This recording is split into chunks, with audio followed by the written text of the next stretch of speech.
Alhamdulillah, hamdan katsiran tayyiban mubarakan fi kama yuhibbuna rabbuna wa yarda. Asyhadu an la ilaha illallah wahdahu la syarikalah wa asyhadu anna Muhammadan abduhu wa rasuluhu alladzi la nabiyya ba'da amma ba'du. Kita lanjutkan pembacaan Taisir Karim Rahman fi Tafsir Kalamil Mannan yang ditulis oleh Syekh Abdurrahman bin Nasir As-Sa'di.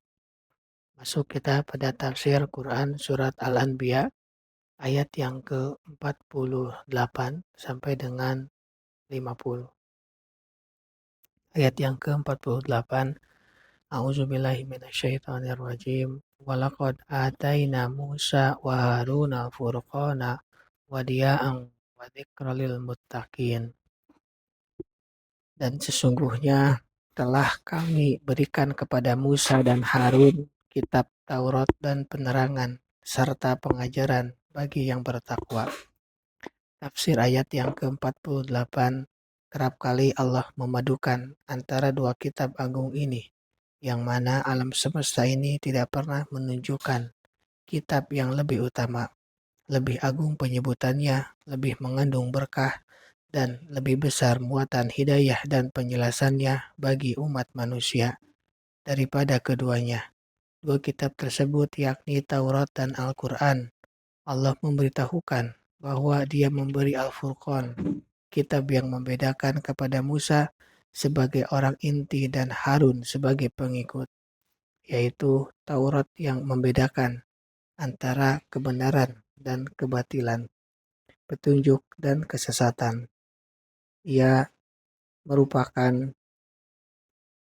diya'an, penerangan, yaitu cahaya yang menjadi obor bagi orang-orang yang mencari hidayah, menjadi pemandu bagi orang-orang yang berjalan, serta piranti untuk mengetahui hukum-hukum Allah dan alat yang membedakan antara hal-hal yang halal dan haram, menyebarkan penerangan dalam kegelapan kebodohan, bid'ah, dan kesesatan, serta berfungsi sebagai pengingat bagi orang-orang yang bertakwa.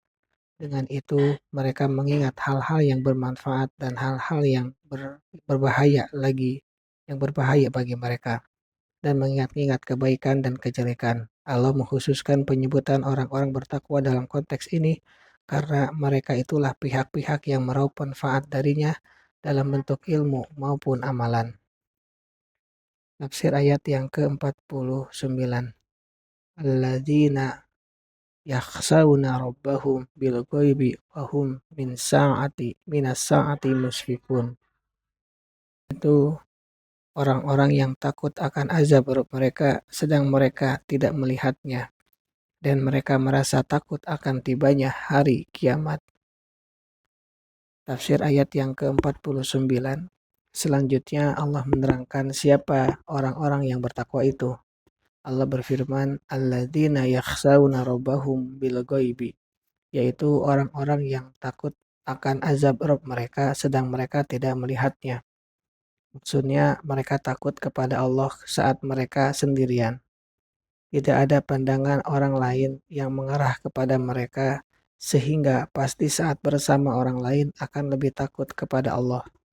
Mereka menahan diri wara' dari apa yang diharamkan oleh Allah dan melaksanakan perkara-perkara yang harus dikerjakan. Wahum minas sa'ati musfikun, dan mereka merasa takut akan tibanya hari kiamat. Maksudnya mereka takut lagi khawatir. Hal ini muncul karena kesempurnaan dan makrifat pengetahuan mereka tentang Rabb mereka, sehingga mereka memadukan sikap untuk berbuat baik dan merasa takut kepadanya. Bentuk ataf, kata sambung dan, di sini untuk menghubungkan sifat-sifat yang berbeda-beda yang diperuntukkan bagi sesuatu yang berjumlah satu dan objek yang satu. Ayat yang ke-50. Wa hadza dzikrum mubarakun anzalnahu afa antum lahu munkirun.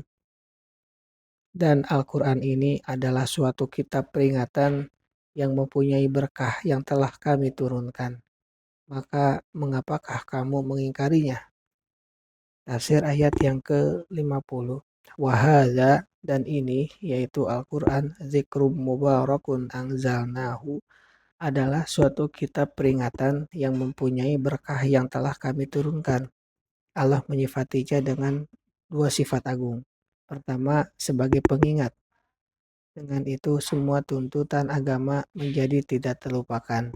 Seperti mengenal Allah melalui nama-nama dan sifat-sifat dan perbuatan-perbuatannya, mengenal sifat-sifat para rasul, para wali, dan seluk-beluk tentang mereka, mengetahui hukum-hukum syariat dalam bentuk peribadahan, muamalah, dan lain sebagainya, mengetahui pula kepastian pembalasan amalan, surga, dan neraka. Dengannya Al-Quran berbagai masalah, petunjuk-petunjuk logika, dan dalil-dalil nakli dapat diingat. Allah menamakannya sebagai zikir, pengingat, karena akan mengingatkan perkara-perkara yang telah Allah tanamkan pada akal-akal dan fitrah manusia berupa pembenaran terhadap berita-berita yang hak, perintah melakukan hal-hal yang baik, dan larangan dari perkara-perkara buruk menurut nalar manusia. Kedua, bersifat penuh berkah. Sifat ini menuntut makna banyaknya kebaikannya dan pertumbuhan serta pertambahannya. Tidak ada sesuatu pun yang lebih besar nilai keberkahannya daripada Al-Quran ini. Sesungguhnya setiap kebaikan, kenikmatan, dan tambahan nikmat agama, duniawi ataupun ukhrawi berasal darinya dan dari efek dari pengamalannya. Jika ia bersifat sebagai pemberi peringatan yang mengandung berkah, maka wajib menerimanya dengan tulus, tunduk, dan penyerahan diri, serta bersyukur kepada Allah atas karunia besar ini dan mengamalkannya, menggali keberkahannya melalui mempelajari kata-kata dan makna-maknanya.